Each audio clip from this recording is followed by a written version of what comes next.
سورہ نساء آیت نمبر 12۔ آپ حضرات کے پاس پیج نمبر ہے 156، لائن نمبر ہے تیسری لائن ہے۔ چونکہ یہ آیت مبارکہ جو ہم پڑھ رہے ہیں اس کا آدھا حصہ ہم کل تلاوت کر چکے ہیں، ما بقیہ دوسرا آدھا آج تلاوت کیا جا رہا ہے۔ اعوذ باللہ من الشیطان الرجیم، بسم اللہ الرحمن الرحیم۔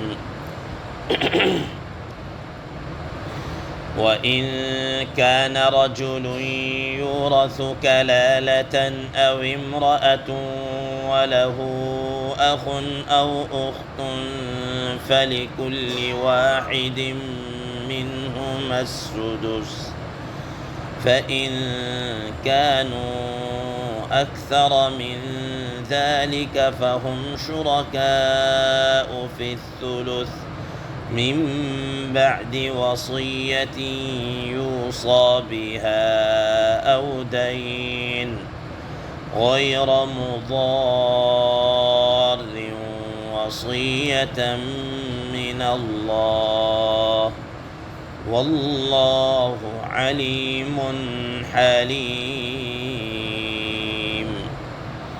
صدق الله العظيم۔ اللهم صل على محمد النبي الأمي وعلى آله وسلم تسليما كثيرا كثيرا۔ محترم سامعین کرام، آیت مبارکہ کے اس حصے کا ترجمہ اللہ تبارک و تعالی ارشاد فرماتے ہیں، وَإِن كَانَ رَجُلٌ يُورَثُ كَلَالَةً أَوْ امْرَأَةٌ، اگر کوئی آدمی ایسا ہو جو کلالہ ہو، چاہے وہ مرد ہو یا عورت، وَلَهُ أَخٌ أَوْ أُخْتٌ، اور اس کا کوئی بھائی یا بہن ہو، فَلِكُلِّ وَاحِدٍ مِّنْهُمَا السُّدُسُ، تو ان میں سے ہر ایک کے لیے چھٹا حصہ ہے۔ فَإِن كَانُوا أَكْثَرَ مِن ذَلِكَ، تو اگر وہ ایک سے زائد ہوں، فَهُمْ شُرَكَاءُ فِي الثُّلُثِ، تو وہ سارے کے سارے ایک تہائی میں شریک ہوں گے، من بعد وصیۃ یوصی بها او دین، وصیت اور قرض کی ادائیگی کرنے کے بعد، غیر مضار، اور یہ وصیت کرنا یا قرض کی ادائیگی اس میں کسی کو ضرر نہیں پہنچایا جائے، وصیۃ من اللہ، یہ حکم اللہ تبارک و تعالی کی طرف سے ہے، واللہ علیم حلیم، اور اللہ تبارک و تعالی خوب جاننے والے ہیں، حلیم ہے۔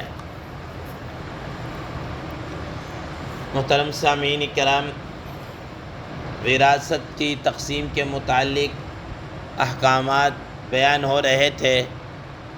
پہلے اللہ تبارک و تعالی نے اولاد کے حصص کو بیان کیا، اس کے بعد والدین کے حصوں کو بیان کیا، پھر زوجین کے حصے کو یعنی میاں بیوی کے حصے کو بیان کیا۔ آج کی زیر دست آیت مبارکہ کے اس حصے میں کلالہ کے متعلق گفتگو کی جا رہی ہے۔ محترم سامعین کرام، کلالہ کسے کہتے ہیں؟ حضرات مفسرین کرام رحمہ اللہ فرماتے ہیں کہ کلالہ اس شخص کو کہا جاتا ہے جس کے نہ اصول ہوں اور نہ ہی فروع ہوں۔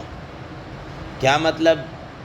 کہ نہ اس کے والدین ہوں، نہ دادا دادی ہوں، نہ ہی فروع یعنی اس کی اولاد ہو، اور نہ ہی اولاد کی آگے اولاد ہو، یعنی کچھ بھی نہ ہو، اکیلا ہو۔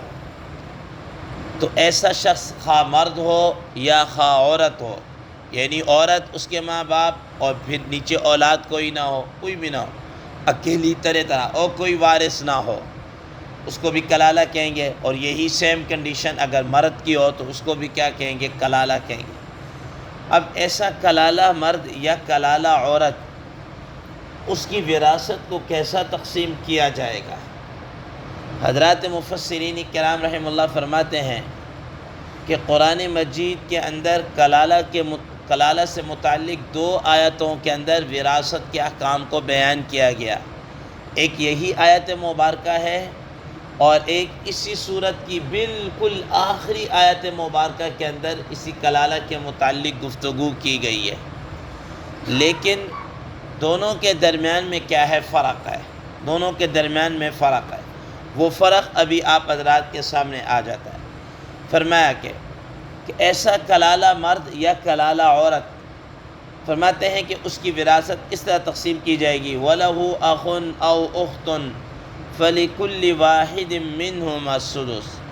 اس کے حقیقی اولاد تو کوئی موجود نہیں ہے، نہ والدین میں سے کوئی موجود ہیں، ہاں اس کے بہن بھائیوں میں سے کوئی موجود ہے، بہن بھائیوں میں سے کوئی موجود ہے۔ اب یہ بہن بھائی کون سے ہیں؟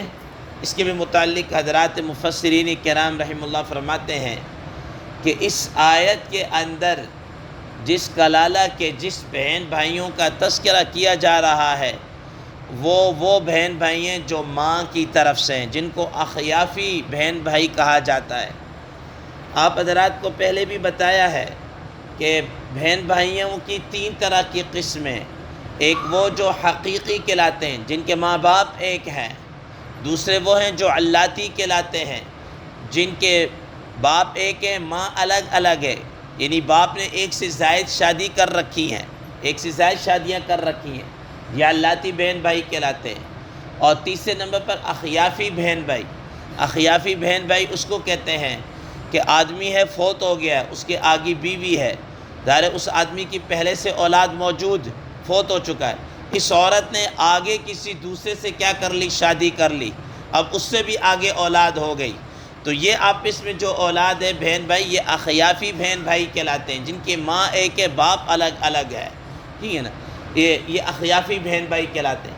تو حضرات مفسرین کرام رحمہ اللہ فرماتے ہیں کہ یہاں جس بہن بھائی کا تذکرہ کیا جا رہا ہے یہ وہی اخیافی ہے، اخیافی بہن بھائی کا تذکرہ کیا جا رہا ہے کہ ایسا کلالہ کہ اس کا بہن بھائی وہ اخیافی ماں شریک بہن بھائی موجود ہوں تو ان میں سے ہر ایک کو چھٹا حصہ ملے گا۔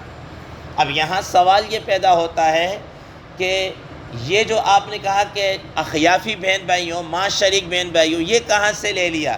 یہ کہاں سے؟ حضرات مفسرین کرام رحمہ اللہ اس کے 2 جواب دیتے ہیں۔ فرماتے ہیں کہ نمبر 1 کہ ایسا کلالہ جس کے حقیقی بہن بھائی یا علاتی بہن بھائی موجود ہوں، اس کا تذکرہ جیسے میں نے آپ کو بتایا کہ اس صورت کے اینڈ کی آیت کے اندر جا کر کیا گیا ہے، وہاں پر ان کے احکامات کو بیان کیا ہے، اس وجہ سے کہ وہاں پر ہے، یہاں پر وہ نہیں۔ دوسرے نمبر پر خود حضرت سعد بن ابی وقاص رضی اللہ تعالی عنہ کی جو حدیث ہے اور جو قرات ہے، اور عبداللہ بن عباس اور عبداللہ بن مسعود رضی اللہ تعالی عنہ کو جو قرات ہے، ان کے خود حدیث کے اندر وَلَهُ أَخٌ أَوْ أُخْتٌ مِّنَ الْأُمِّ، من الام کے کیا ہے الفاظ آتے ہیں، اس وجہ سے باتفاق مفسرین محدثین فقہاء کرام رحم اللہ کہ یہاں پر وہ اخیافی بہن بھائی کیا ہیں؟ مراد ہیں۔ اس وجہ سے ہم نے کہا کہ یہ ان کا تذکرہ کیا جا رہا ہے، حقیقی یا علاتی بہن بھائی کلالہ کے ہوں اس کا آخری آیت کے اندر تذکرہ کیا جائے گا۔ تو بہرحال اگر اس کا ایک بھائی ہو کلالہ کا، مرد ہو یا عورت، ٹھیک ہے، اکیلا بھائی ہو یا اکیلی بہن ہو، تو ان میں سے ہر ایک کو پھر کیا ہے؟ چھٹا حصہ مل جائے گا، ٹھیک ہے نا۔ کلالہ کا ایک بھائی ہو تب بھی اس کو چھٹا مل جائے گا، عورت ہے اس کی اکیلی بہن ہے اس کو بھی حصہ مل جائے گا، مرد ہے اس کی اکیلی بہن ہے اس کو چھٹا حصہ مل جائے گا، عورت اس کا اکیلا بھائی ہے چھٹا حصہ مل جائے گا۔ لیکن اگر ایک سے زائد ہوں، 2 بہن بھائی ہوں، ٹھیک ہے نا، ایک بھائی اور ایک بہن ہے، یا 2 بھائی ہیں یا 2 بہنیں ہیں، یا ایک سے زائد جتنی بھی ہو جائیں، تو فرمایا کہ پھر کیا ہے؟ فَإِن كَانُوا أَكْثَرَ مِن ذَلِكَ فَهُمْ شُرَكَاءُ فِي الثُّلُثِ، اگر ایک سے زائد ہیں تو پھر تہائی حصے کے اندر وہ شریک ہو جائیں گے، کہ ان سب کو تہائی حصہ تقسیم کیا جائے گا۔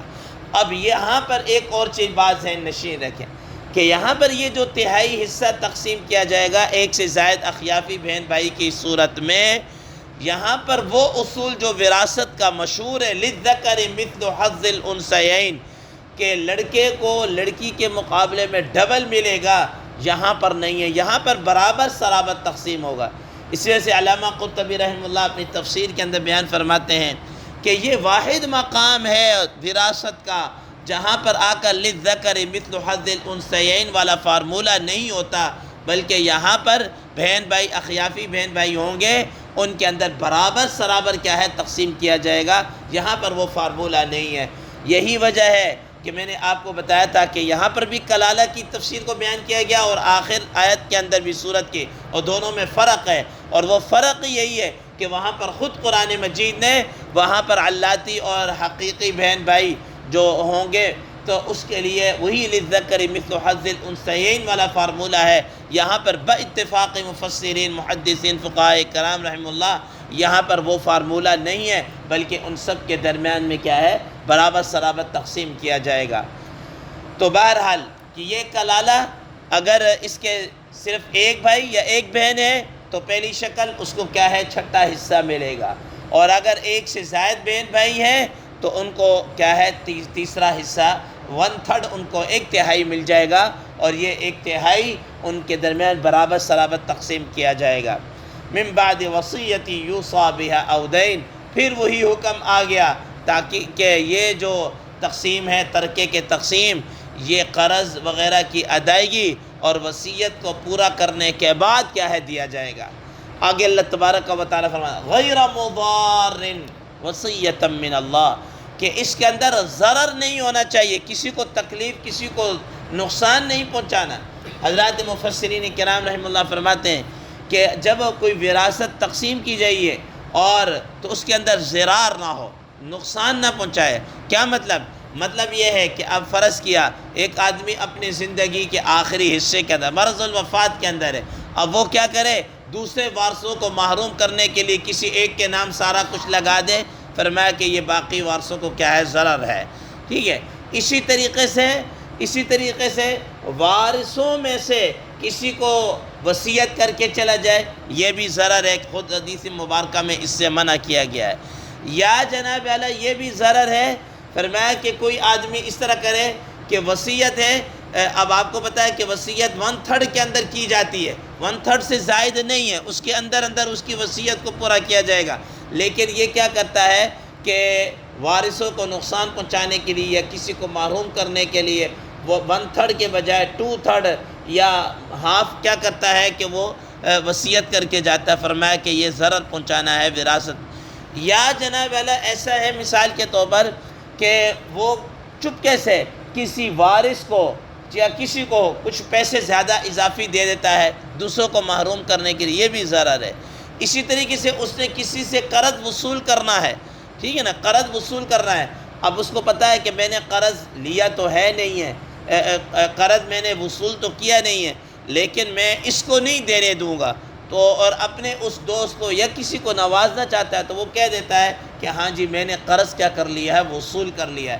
اب ظاہر ہے قرض ہو سکتا ہے لاکھوں کے اندر وہ رقم ہو، وہ ورثاء کا حق کیا ہے مارا جا رہا ہے، ان ساری چیزوں سے شریعت نے کیا کیا منع کیا، فرمایا غیر مضار۔ اور پھر آگے اللہ تعالیٰ نے مزید تاکیدی طور پر فرمایا وصیۃ من اللہ، کہ یہ اللہ تعالیٰ کی طرف سے تاکیداً کیا ہے حکم ہے کہ اس وراثت کے اندر اس طرح کے کسی قسم کے اوچھے ہتھ کنڈا استعمال کرنا یا کسی کو وراثت سے محروم کرنا یا اس کو جناب اللہ نقصان پہنچانا، یہ ساری کی ساری کیا ہے شریعت نے ان سب چیزوں سے منع کر دیا ہے۔ فرمایا کہ یہ اللہ تبارک و تعالیٰ کی طرف سے کیا تمہیں حکم دیا جا رہا ہے کہ ایسا نہیں کرنا، وراثت کو جو طریقہ بیان کیا اسی کے مطابق تقسیم کرنا ہے۔ فرمایا وصیۃ من اللہ واللہ علیم حلیم۔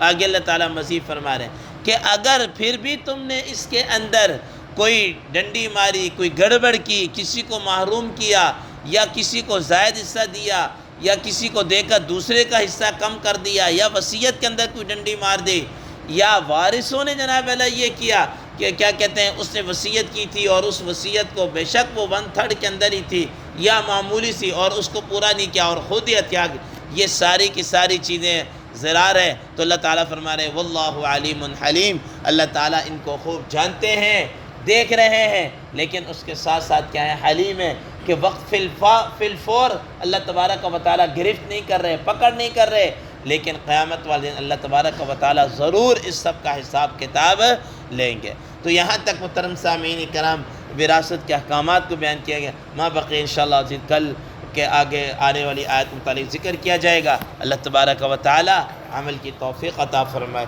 وآخر دعوانا الحمد للہ رب العالمین۔